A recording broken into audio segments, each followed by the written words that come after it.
you'll be sitting on top of a pile of ruins, even if you're victorious. We've always lived in slums and holes in the wall. We are not in the least afraid of the ruins.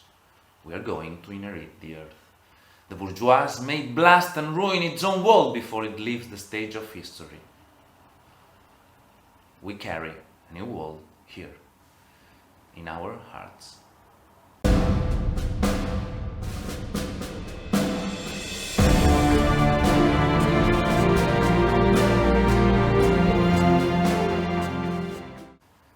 Good morning to everyone. This is the Spanish Civil War. In this channel and for the next 3 years we will follow week by week the Spanish Civil War, its battles and the Holocaust that it provoked. Before starting, we'd like to say that our map is not 100% accurate. There are some mistakes in the delimitation of the front, in particular in the north. We'll fix this as soon as possible, but for now it serves our purposes. Today, it's Sunday, 27th of July. Last week, we saw how the ongoing tensions in Spain became translated into a coup by the army. This week starts as the rebel movement is beheaded. General Sanjurjo, the man supposed to rule Spain, dies in a tragic, but also strange, plane crash, leaving the rebels without leader. Even if this could seem a hard blow for the rebels, they will fill the gap left by Sanjurjo this same week, creating the Junta de Defensa Nacional, an assembly presided by the eldest general, Cabanellas Ferrer. The junta is composed by the members you can see here. Notice that Franco is not among them, yet. Seems that the rebels will be faster creating from scratch a state with the army as a backbone than the Republic to rebuild the old one. But the difference appears also between the rebels. This week, for example, Mola visits General Cabanellas in Zaragoza and gets disappointed by the lack of aggressiveness of the old general. He's not shooting politicians but trying to form a kind of local government with them. Strange ideas, this old general. At the beginning of this week, we'll see also the end of the last focus of resistance in Spain's two biggest cities, Madrid and Barcelona. In the first, the mountain barracks, together with the other barracks held by the rebels, surrender and some officers are killed in the spot. There were at least two couple of times when white flags appeared in the barrack, and when the people approached, they were met with machine gun fire. In Barcelona, the anarchists asking the other authorities not to intervene take the Drassanas barracks with an overwhelming charge, but with such losses. Among them, Francisco Escaso, well-known anarchist. The CNT, the anarchist, now has the power in Barcelona, 100,000 men and 40,000 rifles. Therefore, in the region Prime Minister Luis Companys meets with them and now acknowledging he has no power at all, puts himself at the service of the anti-fascist cause. They decide to create the Committee of Anti-Fascist Militias that will be founded tomorrow. As we've said last week, the Republican state is melting. Also, at the beginning of the week, but favoring the rebel side, Alcalá de Henares, Guadalajara and Granada are taken by the soldiers that decide to join the coup. Galicia finally makes its move.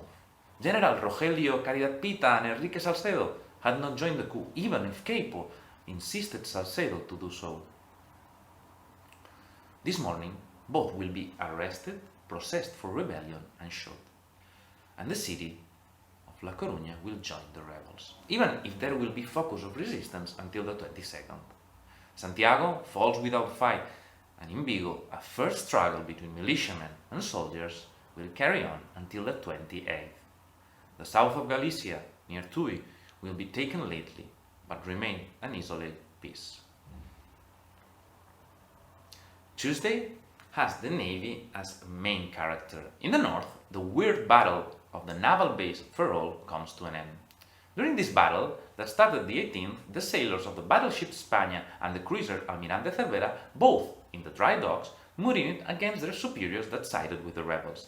Sources differ, but Bibor states that the España could not fire, but the Almirante Cervera engaged first the destroyer Velasco, and after that dwelled the coastal artillery pieces that had sided with the rebels. Today, according to Bibor, the Almirante Cervera surrendered as he received a message from the rebels pretending to be the government, asking them to cease fire in order to avoid more bloodshed. Other sources claim that the Almirante Cervera surrendered because of the role played by the planes of the nearby air base that had sided with the rebels. The conclusion of this battle means that in a short period of time, the battleship España, the cruiser Almirante Cervera, and the destroyer Velasco will be sailing under the rebel flag. All sources agree with the fate of the mutined sailors. In the south, the loyalist destroyer Lepanto arrives at Almería and points its guns at the civil guard garrison that had joined yesterday the rebels, but it is under siege by unarmed workers. The civil guards then surrender. Now, let's take a look at Madrid, the capital. The city has its northern flank protected by a natural wall, the Sierra of Guadarrama, with peaks more than 2,000 meters. Napoleon had to cross this ridge in 1808 in order to reach Madrid, and the Polish cavalry forced one of its passes in the Battle of Somosierra. You'll find a cute video about that in the description below. The 25th, a column under Scamez that Mola has sent to Madrid, arrived at the same place and took it by surprise. You see, the pass was early on secured by a group of monarchists, but they were dislodged from the position by the militias. Scamez's early plan was to diverge and help the city of Guadalajara, but loyalist troops under Colonel Puigdendolas have already taken the city. That's why we didn't change its color.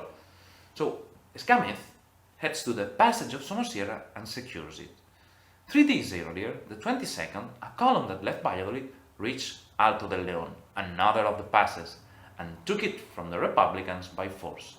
The 23rd, the Republicans will try unsuccessfully to retake the Alto del León that had been reinforced by small groups of phalangists. The fight for the higher ground and the area will continue during the week. The 24th, Onésimo Redondo will die in a supposed loyalist ambush.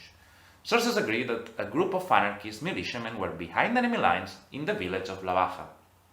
Onésimo crossed the village to reach rebel lines and was killed in a shooting. His death will worsen the repression in Castile, as Preston points out. Onésimo Redondo was the founder of the Juntas Castellanas de Acción Patriótica, a national syndicalist movement. Because of its needs, a bit more than because of its similarities, in 1931 the reality will merge with the Juntas de Ofensiva Nacional Sindicalista, JONS, of Ramiro Ledesma, and will adopt the yoke and arrows, ancient symbol of the Catholic kings. In 1932, Onésimo will take part in the failed coup of General Sanjurjo, and in 1933, the JONS will merge with the Falange of José Antonio Primo de Rivera. Long story short, the regime after-war historiography will portray Onésimo as one of the first martyrs. The Caudillo of Castilla will be his nickname, and he will have a monument until 2016. Apart from that episode of the Battle of Guadarrama, another meaningful chapter of the Civil War starts the 22nd, as another column, but a loyalist one that left yesterday Madrid to take Toledo, under General Riquelme, reached the city. There, the rebels under Colonel Moscardó, who last week refused to send ammunition to Madrid and rebelled yesterday, barricade themselves into the Alcazar, an impenetrable fortress. The siege of Alcazar begins. The 24th takes place the interview between Van Passen and Durruti, who took our intel from. Also, starting the 24th, and during this week, 5 columns of militiamen will leave Barcelona. The Durruti column, commanded by Durruti, and the Surebro column by Ortiz, will take Caspe the 25th, helping a small column from Lleida that tried to take the city with the column vanguard the night before, but failed. The Escaso column, Escaso and Cortés, heads to Barbastro, where the troops remain loyal to the Republic. These 3 are anarchist columns, but during the week, Karl Marx columns, under Trueba and Barrio, and the small Lenin column, you've guessed, they are not anarchist, will leave too. Lenin's column is linked to the PAUM, the other one is linked to the UGT and the PSUC. The 25th, as Albacete falls, the last village in the province of Badajoz comes under government hands after the defeat of their garrisons. The same day, Giral asks aid to Moscow. Even if the French government stretched the way to help the Republic and managed to send some material, this was against the interests and sympathies of the British Empire, and also could destabilize France and bring back another 1934. So, the 25th, under British advice, the French government formally refuses to send aid to Spain. In the incoming days, a phony non-intervention committee will be created. On the other hand, the one that gets what he needs is Franco.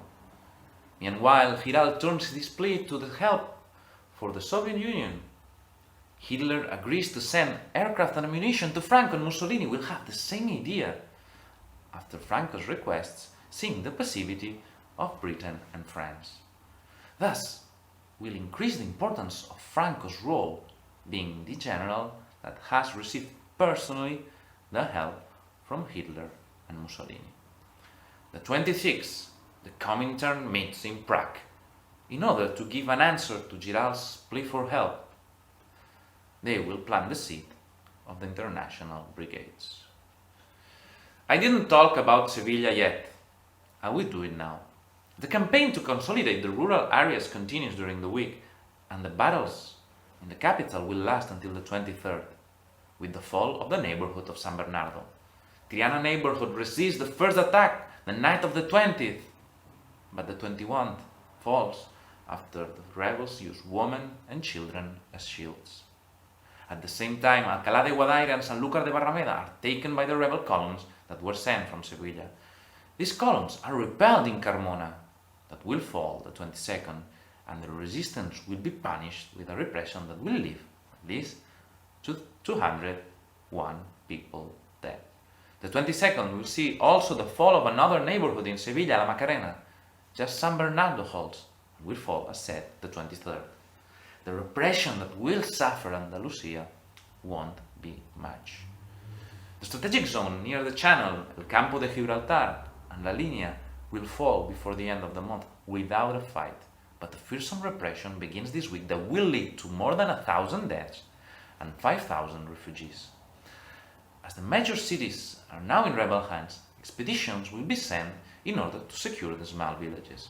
In Córdoba, part of the villages remain loyal to the Republic. In Granada, the city was an island in Republican-controlled zone. These first rebel expeditions are successful in most of the cases. They have superior firepower than any single village they attack. If there's thought resistance, it is because the village is bigger or they have more weapons, as it happened in Carmona. Then, a reinforced column with artillery will do the job. One note to end the week. The 22nd, the anarchist trade union CNT made a declaration condemning the pillage, and the 25th made energetic complaints against the unrestrained murders. As an organization, as soon as it could, it tried to avoid the killings without trial, the night walks, paseos. We said last week, the state melted away as the members of the forces that were supposed to keep the order rebelled against the government. As Companys allegedly said, betrayed by the guardians of law and order, we turn to the proletariat for protection. This will translate in the fact that most of the killings carried out in the Republican territory were carried out during these first stages of the war, and because of this absence of the state. Keep in mind that common prisoners were also freed from jails, and judicial records were destroyed the days after the coup. And this didn't help, as you may guess, in lowering robberies and assassinations. On the other hand, the Holocaust committed by the nationalists was something prepared. Repression was a top priority in their plan, and I will give one example now. This week, during the campaign in Andalusia, lots of people from the countryside fled to the mountains near Ubrique. The 24th, a plane left leaflet saying that the ones without blood on their hand could return home without fear of the reprisal. 149 people were killed just in Ubrique. The 26th, military trials start in Santiago. As we saw before, Galicia fell easily in rebel hands, but the repression was not proportionate. At least 4,265 people will be killed during the war.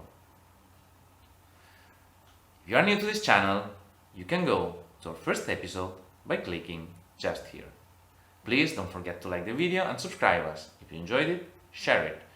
We have to bring light to the history of Spain. If you can take it to school, do it also. And if you are able to support us in our Patreon channel, this could also be great. Thanks for your attention, goodbye, and salute.